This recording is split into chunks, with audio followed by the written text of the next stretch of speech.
만나 숨어 인사 나누겠습니다. 주님이 함께 하십니다. 주님이 함께 하십니다. 좋은 일이 일어납니다. 좋은 일이 일어납니다. 기적이 일어납니다. 기적이 일어납니다. 믿으시면 아멘. 아멘. 합독한 말씀 마가복음 14장 1장 14절 15절 말씀을 가지고 회개하고 복음을 믿으라 하시더라, 이 제목으로 말씀의 은혜를 나누겠습니다. 하나님의 아들 예수님께서 하늘 영광 의자를 버리시고 낮고 낮은 이 땅에 오셔서 이 백성들에게 던지는 말씀인 것입니다. 첫 번째 주시는 말씀이 회개하라는 것입니다. 우리가 세상에 살면서 죄를 짓고 앉은 사람이 없습니다. 우리의 조상 아담과 하와가 하나님의 말씀을 범죄함으로 말미암아 죄 속에 우리도 죄가 들어와 있는 것입니다. 그렇기 때문에 태어나면서부터 죄인인 것입니다. 그래서 예수 주님이 이 세상에 오셔서 먼저 회개하라, 그 다음에 복음을 믿으라 하시더라. 회개한 다음에 그것을 깨끗이 닦고 음식을 닦듯이 우리 몸속에 있는 죄를 회개하고 복음은 예수님인 것입니다. 예수님을 믿으라 하시더라. 예수님을 믿어야 구원받기 때문에 천국 가는 길은 길이요 진리요 생명이신 예수 그리스도 외에는 길이 없는 걸 믿으시기를 바랍니다. 사람들은 말합니다. 세상에 종교도 너무나 많습니다. 철학도 많습니다. 윤리도덕도 많습니다. 그러나 구원의 길은 여기 있다 저기 있다 안 했습니다. 예수 그리스도만이 구원의 길임을 믿으시기를 바랍니다. 사람들은 그것도 모르고 다 종교가 같은 거야. 그러나 끝날에 가서 예수님 앞에 다 서게 되는 날이 다가오는 것입니다. 우주적 종말이 따라올 때, 그때는 죽은 자들이 먼저 살아일어나서 한 사람 한 사람 주님 앞에 서게 됩니다. 그 다음에는 살아남은 자가 한 명씩 서는 것입니다. 섰을 때에 하나님의 책을 펴놓고 주님이 보십니다. 그 책에 기록된 대로 예수를 믿고 살았는가? 믿고 살은 사람은 양례문을 통해서 천국으로 들어가게 되고, 예수를 믿지 않은 사람은 어떤 일을 했든지 소용이 없습니다. 예수를 믿지 않았으면 염소의 문을 통해서 지옥불에 들어가는 것, 이것이 심판의 기준임을 믿으시기를 바랍니다. 그렇기 때문에 이것을 아는 것입니다. 그래서 복음을 믿어라. 예수를 믿어야만 천국 가기 때문에 반복해서 말하는 것입니다. 세상 사람들은 말하기를 세상에 종교도 많은데 예수 얘기들 때문에 잠을 못 자겠어. 당신 날 믿고 천국 가, 나는 지옥 가도 좋아. 너무나 어리석은 사람입니다. 모르기 때문에 세상에도 알아야 면장한다는 말이 있습니다. 여러분 믿음을 확신을 잡고 나만 구원의 확신을 갖는 것이 아니라 내 가족, 내 주변에 있는 사람들에게 복음을 전하는 계기가 되기를 주의 이름으로 축원을 드립니다. 오늘 우선 복음의 귀중함을 간단하게 설명하면 다음과 같은 것입니다. 복음은 복된 소식인데 성부, 성자, 성령 하나님께서 우리 죄인들을 구원하시고 축복하기 위해서 정하신 복된 소식을 말하는 것입니다. 그래서 복음은 복복자, 소림자인 것입니다. 사도 요한이 기록한 복된 소식 중의 대표적인 말씀들이 다음과 같은 말씀들이라고 지적하고 있습니다. 하나님이 세상을 이처럼 사랑하사 독생자를 주었으니 이는 저를 믿는 자마다 멸망치 않고 영생을 얻게 하려 하심이라. 이 성경 요한복음 3장 16절 말씀은 성경 말씀 가운데 대표적인 성경인 것입니다. 이 속에 하나님이 왜 우리를 만드셨고 우리를 예수님을 왜 보내셨는가를 말하고 있습니다. 하나님이 세상을 이처럼 사랑하사 독생자 예수님을 주었으니 이는 저를 믿는 자마다 멸망치 않고 영생을 얻게 하려 하심이라. 예수님 오셔서 그분을 믿는 사람들은 영생에 가는 길이 있는 걸 믿으시기를 바랍니다. 너희는 마음에 근심하지 말라. 하나님을 믿으니 또 나를 믿으라. 내 아버지 집에 거할 곳이 많도다. 그렇지 않으면 너희에게 일렀으리라. 내가 너희를 위하여 초소를 예비하러 가노니 가서 너희를 위하여 초소를 예비하면 내가 다시 와서 너희를 내게로 영접하여 나 있는 곳에 너희도 있게 하리라. 내가 가는 곳에 그 길을 너희가 알리라고 말하고 있습니다. 사랑하는 자들아, 우리가 서로 사랑하자. 사랑은 하나님께 속한 것이니 사랑하는 자마다 하나님께로 나서 하나님을 알고 사랑하지 아니하는 자는 하나님을 알지 못하나니 이는 하나님은 사랑이시므라. 하나님의 사랑이 우리에게 이렇게 나타난 바 되었으니 하나님이 자기의 독생자를 세상에 보내심은 저로 말미암아 우리를 살리려 하심이니라. 사랑은 여기 있으니 우리가 하나님을 사랑한 것이 아니요 오직 하나님이 우리를 사랑하사 우리의 죄에서 화목제로 그 아들을 보내셨음이니라. 사랑하는 자들아, 하나님이 이같이 우리를 사랑하셨은즉 우리도 서로 사랑하는 것이 마땅하도다. 이렇게 말씀하고 있습니다. 성자 예수님께서는 복음을 전하시기 위해 세상에 오셨다라고 선언하고 있는 것입니다. 예수님께서 갈릴리에 오셔서 하나님의 복음을 전파하여 가라사대 때가 찼고 하나님 나라가 가까웠으니 회개하고 복음을 믿어라 하시더라. 성자 예수님의 12제자 중에 한 사람인 누가는 사도행전 1장에서 성자 예수님께서 부활 승천하실 때 말세에 재림하실 것을 말씀한 것을 다음과 같이 기록하고 있는 것입니다. 오직 성령이 너희에게 임하시면 너희가 권능을 받고 예루살렘과 온 유대와 사마리아와 땅끝까지 이르러 내 증인이 되리라 하시니 이 말씀을 마치시고 저희가 보는 데서 올려가시니 구름이 저를 가리어 보이지 않게 하더라. 올라가실 때에 제자들이 자세히 하늘을 쳐다보고 있는데 흰옷 입은 두 사람이 저희 곁에 서서 가로되 갈릴리 사람들아 어찌하여 서서 하늘을 쳐다보느냐. 너희 가운데서 하늘로 올리우신 이 예수는 하늘로 가심을 본 그대로 오시리라 하였느니라. 예수님이 지금은 천국에 가시는데 올라가신 그대로 오시는 날이 우주적 종말 심판의 날인 것입니다. 그 심판의 날에는 조금 전에 말씀했듯이 모두가 주님 앞에 서가지고 심판을 받는데 기준은 예수님을 믿느냐 하는 것입니다. 그렇기 때문에 우리가 살아있을 때 예수를 믿고 말씀에 순종하는 삶을 살아가야 되는 것입니다. 복음의 중심과 내용은 성부, 성자, 성령 하나님께서 지옥의 저주를 받아야 마땅한 우리 한 사람 한 사람 죄인들을 구원하시고 축복하시기 위해서 성자 예수님을 세상에 보내시어 십자가에 달려서 죽게 하시고 그리고 말세에 다시 오셔서 우리 죄인들의 지체들까지 구원하셔서 하늘집으로 데려가게 하시려는 구원의 축복임을 믿으시기를 주의 이름으로 축원을 드립니다. 성자 예수님을 핍박하던 그리고 성자 예수님을 믿는 신자들을 잡아 죽이던 사울은 성자 예수님의 따뜻하고 부드러운 부르심을 받아 회개하고 성자 예수님을 믿게 되었고 그리고 복음 전파에 전력을 다하게 되었다고 고백하고 또 고백을 하고 있는 것입니다. 나의 달려갈 길과 주 예수께 받은 사명 곧 하나님의 은혜의 복음 증가하는 일을 마치려 하면은 나의 생명을 조금도 귀한 것으로 여기지 아니하겠노라고 고백하고 있습니다. 원래 바울은 사울 시절에 예수를 믿는 사람들을 잡아서 감옥에 갖다 놓고 퇴장을 때리는 악한 일을 한 사람인데 예수님을 만나자 인생이 180도로 바뀌어지게 된 것입니다. 저와 여러분도 예수님 모를 때에는 하나님이 어디 계셔 내 육신의 쾌락으로 세상적으로 살아왔던 그럽니다. 주님을 만나고 나서 변화가 되는 것이 되는 거예요. 주님을 만나면 종교가 아니기 때문에 변화가 되는 것입니다. 나쁜 것을 잘라버리고 새 사람으로 거듭나게 되는 것입니다. 사도 바울은 이와 같은 복음 전파의 사역을 계속해서 전력을 다해서 수행하게 되었는데 핍박과 고난을 당해도 기뻐하고 또 기뻐한다고 빌립보서에서 고백하고 또 고백하고 있습니다. 핍박을 당하고 감옥 가는데도 기뻐한다고 말하고 있습니다. 왜 그럴까요? 내 속에 예수님이 계시기 때문에 내가 살면 세상에서 행복하게 사는 것뿐이 아니라 고난을 받는다 하더라 주님이 부르면 천국으로 가는 길이 보장되어 있기 때문에 기뻐할 수가 있다는 것입니다. 나의 간절한 기대와 소망을 따라 아무 일에든지 부끄럽지 아니하고 오직 전과 같이 이제도 온전히 담대하여 살든지 죽든지 내 몸에서 그리스도가 존귀되게 하려 하나니 이는 내게 사는 것이 그리스도니 죽는 것도 유익함이니라. 엄청난 고백을 하고 있는 것입니다. 만일 너의 믿음의 재물과 봉사 이외에 내가 나를 관제로 드릴지라도 나는 기뻐하고 너희 무리와 함께 기뻐하리니 이와 같이 너희도 기뻐하고 나와 함께 기뻐하라고 권면하고 있는 것입니다.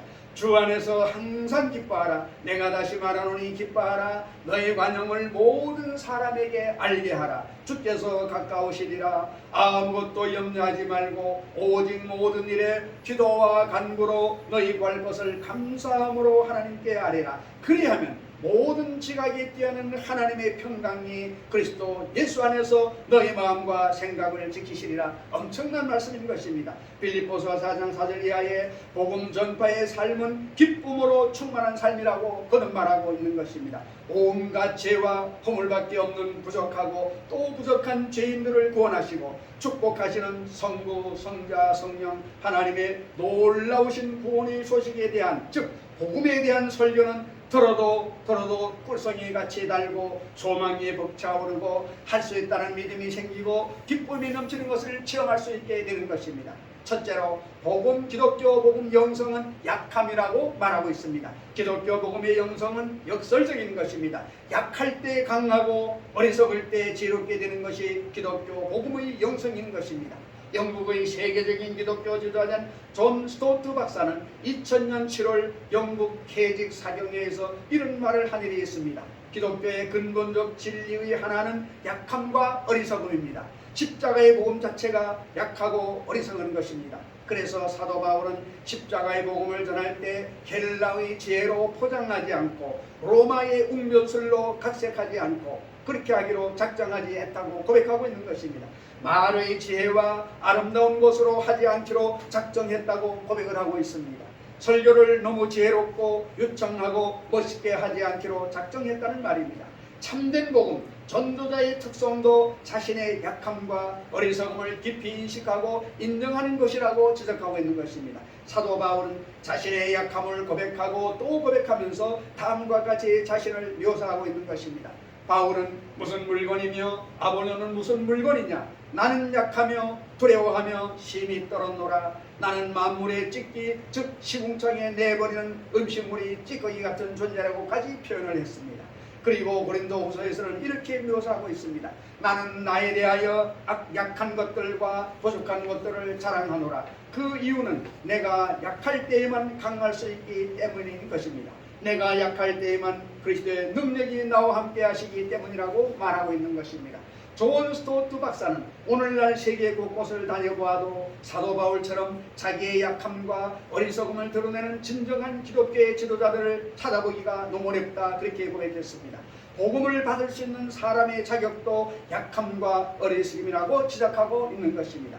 너희를 부르심을 보라. 지혜 있는 자가 많지 아니하며 능한 자가 많지 아니하도다. 하나님께서 세상의 미련한 것들을 택하사 지혜 있는 자들을 부끄럽게 하려 하시고 세상의 약한 것들을 택하사 강한 것들을 부끄럽게 하려 하신다고 말씀하고 있습니다.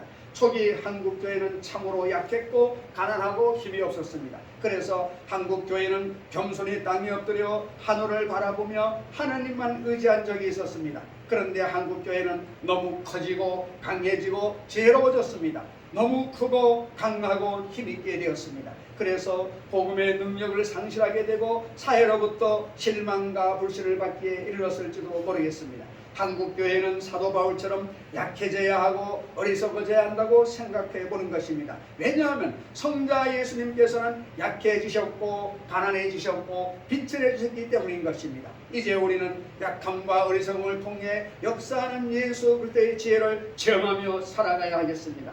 내가 약할 그때의 곧 강함이라고 성경은 말하고 있습니다. 기독교 복음과 영성의 첫째 특성은 약함인 것입니다. 두 번째로 기독교의 복음의 영성은 착함이라고 말하고 있습니다. 성자 예수님께서는 본래는 하나님이시고 말씀이셨지만 우리들을 위해서 착한 사람이 되셨다고 말합니다. 사도 요한은 말씀이신 성자 예수님께서 착한 사람으로 탄생한 것을 이렇게 기록하고 있습니다. 말씀이 육신이 되어 우리 가운데 거하심에 은혜와 진리가 충만하시더라. 사도 베드로는 성자 예수님의 사역을 다음과 같이 소개했습니다. 하나님이 나사렛 예수에게 성령과 능력을 기름 붓듯 하셨으며 저가 돌아다니시며 착한 일을 행하시고 마귀에게 눌린 모든 자를 고치셨으니 이는 하나님이 함께 하셨음이라고 말하고 있습니다. 성자 예수님께서는 우리 죄인들을 위해 착한 사람이 되셔서 우리 죄인들과 함께 사시게 되셨습니다. 성자 예수님께서는 산상설교에서 제자들더러 세상의 소금과 빛이 되라고 말씀하시면서 그것은 착한 행실을 세상에 나타내 보이는 삶이라고 지적해 주셨습니다. 저희로 너희 착한 행실을 보고 하늘에 계신 너희 아버지께 영광을 돌리게 하라고 말씀한 것입니다. 사도행전은 사도 베드로의 설교를 통해서 예루살렘의 복음이 전파된 것을 기록하고 있지만 사실 그 길을 미리 예비한 것은 이름 없는 사람들이 착한 삶이었음을 지적하고 있는 것입니다. 도르가의 착한 행실을 통해서 복음 전파의 준비가 욥바에 마련되었고 고넬료의 착한 행실을 통해서 복음 전파의 준비가 가이사랴에 마련되었던 것입니다. 도르가의 착한 행실과 고넬료의 착한 행실이 하나님 앞에 상달된 제사가 된 것입니다. 바나바는 성령과 믿음이 충만한 사람이기 전에 많은 사람들에게 칭찬받는 착한 사람이었다고 말하고 있습니다. 착함이라는 것은 전도자와 목회자의 귀중한 자질이었습니다. 사도 바울은 후에 디모데를 칭찬하면서 디모데만큼 다른 사람들의 사정을 깊이 생각할 인정과 사랑이 많은 착한 사람이었다라고 지적하고 있는 것입니다. 사도 바울은 마지막 편지 마지막에서 착하고 선하고 인정과 사랑이 많은 디모데를 보고 싶어 했습니다. 너는 어서 속히 내게로 오라. 겨울 전에 너는 어서 속히 오라고 적고 있는 것입니다. 지금 한국교회와 세계교회에 필요한 것은 유창한 설교보다 정통신학 강의보다 뜨거운 체험보다 상처 입은 자들을 품을 수 있는 따뜻함과 선함과 사랑을 지닌 착함의 목회자라고 생각할 수가 있는 것입니다. 저는 예수님 닮은 착함의 삶을 나타내 보여준 우리 신앙의 선배님들을 삶을 더듬어 살피면서 성 프란시스 데이비드 브레이너드, 길선주, 이기풍, 최건능, 초만식, 이승원, 유관순, 주기철, 손양문, 장기려, 황진죽, 조윤희 목사님 등이 모두 그런 사람들인 것을 발견하고 얼마나 깊은 감동과 도전을 받았는지 알 수가 없는 것입니다. 기독교 복음의 영성은 착함이라고 생각할 수밖에 없는 것입니다. 세 번째로 기독교의 복음의 영성은 주변성이라고 생각할 수가 있습니다. 기독교 복음의 영성은 자기 중심 또는 자기 집중적이 아니란 말입니다. 구약의 복음은 주변지향적이었습니다. 하나님께서 아브라함을 부르시고 축복하실 때 그의 관심을 자기 본토나 아비집에 두지 않고 땅의 모든 족속에게 두도록 하셨습니다. 땅의 모든 족속이 너를 인하여 복을 받으리라고 말씀한 것입니다. 이사야에게 사명을 맡기실 때 그의 사명을 야곱의 지파들을 일으키는 이스라엘 회복에 머물지 않고 이방의 빛을 삼아 구원을 땅 끝까지 이르게 하는데 두도록 바라고 있는 것입니다. 요나를 부르실 때는 하나님은 그의 관심이 이스라엘이 아닌 아수르의 권에 있음을 분명하게 나타내 보이셨습니다. 내가 망하기를 원하는 니느웨를 내가 아끼는 것이 어찌 합당치 아니하냐. 니느웨는 그 당시 악의 축이었었습니다. 또 하나의 악의 축이었던 애굽과도 이스라엘이 교류하고 함께 세상의 복이 되는 날이 온다고 예언한 것입니다. 신약의 복음도 분명히 주변지향적이었다고 말하고 있습니다. 성자 예수님께서 복음을 전파하실 때 지역적으로는 갈릴리, 사마리아, 요파, 가이사라, 안디옥을 통해 소아시아와 마게도냐 등 주변과 이방으로 퍼져나가게 하셨고 사회적으로는 중심에서 소외된 버림받은 죄인들과 병자들과 이방들에게 전파하신 것입니다. 산에서 내려와서 제일 먼저 복음을 전하신 사람은 저주받았던 병자들과 이방들이었다고 성경은 기록하고 있습니다. 성자 예수님께서 승천하시기 바로 전에 분부하신 말씀은 다음과 같았습니다. 오직 성령이 임하시면 너희가 권능을 받고 예루살렘과 온 유대와 사마리아와 땅끝까지 이르러 내 증인이 되리라. 결국 사도 베드로도 사도 바울도 주변으로 세계로 향해 달려나간 이방의 사도들이 되었던 것입니다. 우리가 이방인으로 향하노라 사도행전에 기록하고 있습니다. 기독교의 복음 선교도 주변지향적이었습니다. 기독교의 복음 선교는 십자군적 정복의 죄악을 저지른 때도 없지 않았으나 그렇지 않은 경우가 더 많았다고 말하고 있습니다. 패트릭의 아일랜드 선교, 보니페이스의 독일 선교, 성 프란시스의 이방인 선교, 브레이너드의 인디언 선교, 벨츠와 진젠도르프의 남미 선교, 토마스와 아펜젤러와 언더우드와 마테 등의 한국 선교는 모두 주변지향적이고 봉사적 사랑의 선교임을 우리에게 보여주고 있는 것입니다. 지금까지 기독교 복음의 영성 세 가지에 대해서 자세하게 말씀드렸습니다. 기독교 복음의 영성은 약함과 착함과 주변사이라는 말씀을 드렸습니다. 우리도 이런 약함, 내가 약한 것이 아니라 복음이 오면은 약한 자를 강하게 해주는 것입니다.